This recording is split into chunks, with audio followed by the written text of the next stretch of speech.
In today's episode, Today in World War II, April 27th, the Nazis raised their horrible flag over the Acropolis in Athens, Greece. French Canadians vote against conscription. An amazing, absolutely amazing, brave act occurs on a night raid over Schweinfurt by the RAF. American forces kill their own their own soldiers in Britain. Italian partisans capture Benito Mussolini, and as expected, the Western Allies give Himmler the middle finger and refuse to negotiate a separate peace. Let's get started. Okay, on April 27, 1941, the German 2nd Panzer Division captured Athens, and they raised their disgusting, horrible flag above the Acropolis as a sign of victory.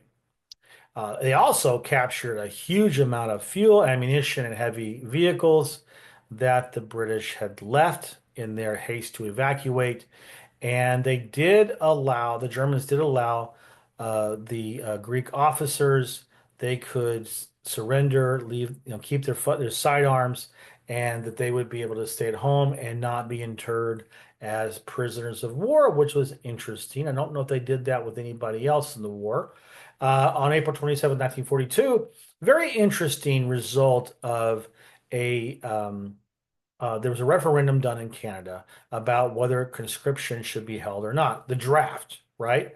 Look, I'm just going to say this right away, okay? So in 1940, I believe, or 41, Congress passed the Selective Service law and by a majority of one vote. Okay. So I'm not throwing stones at French Canadians here. Okay. 100%.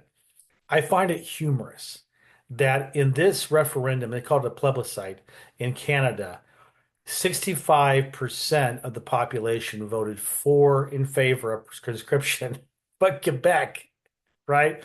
The home of Canadians, they did not get a majority. There was a majority against conscription. I thought that was funny. The French, what are you gonna do? They're always, you zig, they zag.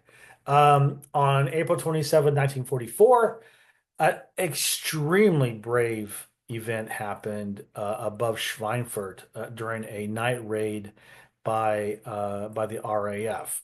There was this crew member of a Lancaster bomber. His name was British Sergeant Norman Jackson, and his bomber was attacked by a German night fighter, and he saw that the starboard wing was on fire.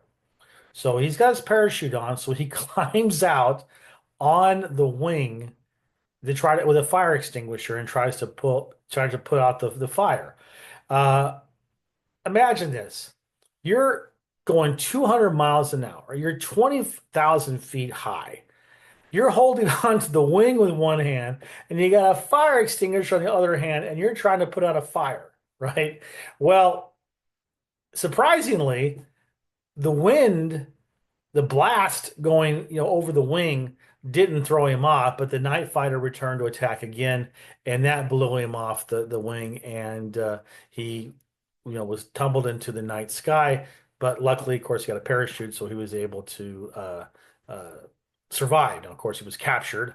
No word on whether he was captured with the fire extinguisher in hand or not, and no word on whether his plane was shot down as well. I imagine it would be if the wing was on fire, but at least he got out early.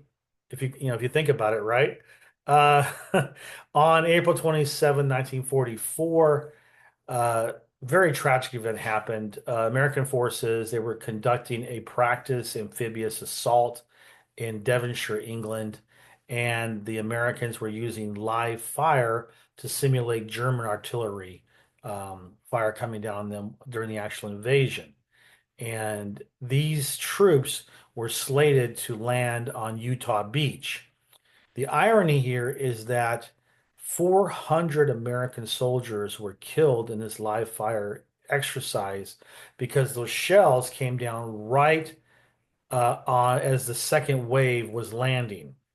What's the irony, you might be asking? Well, the irony is that more Americans probably died in this live fire accident than they died in the first wave or first or second wave going into Utah Beach because they were fortunate is we'll see in the summer when I go over this, the Normandy invasion, that very few of our troops died on the initial invasion in Utah. Now on Utah Beach, but in Omaha was a completely different story, right? But very, very that was a cursed area. I mean, I'm going to get into this later as well, but there's a horrific E-boat attack, on a practice amphibious assault as well.